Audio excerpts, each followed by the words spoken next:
They remind me of a plant that I learned in our biology class when I was in elementary school.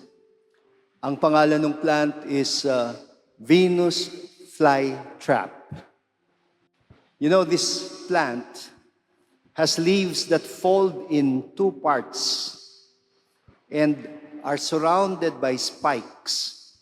The leaves are green outside and sort of pinkish inside. The inner part of the leaves emits a certain substance that is very attractive to the flies that are looking for food. But when a fly lands on that inner part of the leaf suddenly folds in, and the poor fly gets stuck inside and becomes food for the plants.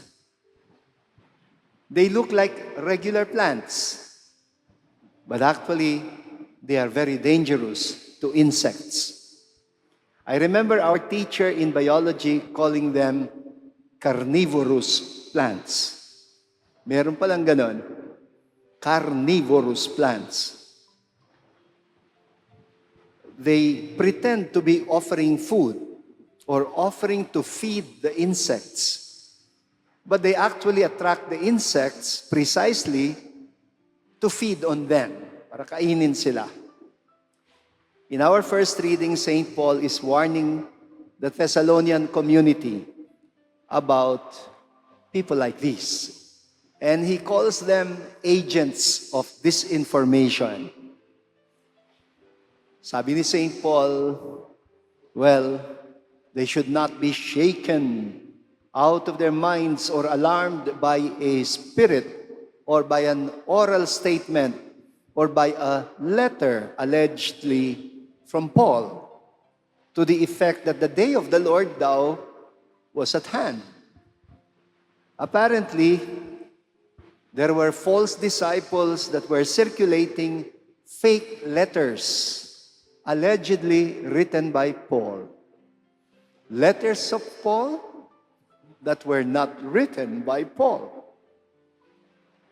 These were actually written by scammers who imitated Paul's style of writing and teaching, but with the intention of fooling and swindling some gullible Christians. At maraming ganyan, madaling lokohin. These fake letters contained teachings that suggested that the end of the world was coming very soon.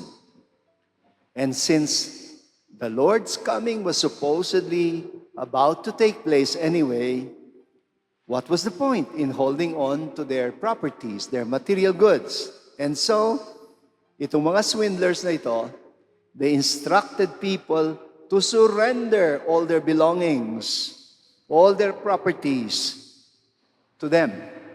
And presumably, this was their sure guarantee for the salvation of their souls. Marami namang naloloko. And St. Paul was, of course, very angry about this. In the Gospel, Jesus is denouncing the scribes and the Pharisees for doing basically the same thing. He calls them blind guides who engage in pious external practices but are in fact, he says, here's how he describes them, full of plunder and self-indulgence. Full of plunder and self-indulgence. Meaning, their outward pietism is a mere cover-up for their corrupt motives. And gullible people who think they can buy their way to heaven are like flies, parang langaw, that are attracted by a Venus flytrap, supposing that it is a source of food, only to find themselves trapped inside the plant to serve as food for these predatory creatures. Ay nako, you see, there is nothing really new about the prevalence of disinformation in the modern day social media. Ang nagbago lang is the digital technology. But the age of disinformation, that is not new. The use of deceptive means in order to victimize the undiscerning is actually as old as Adam and Eve.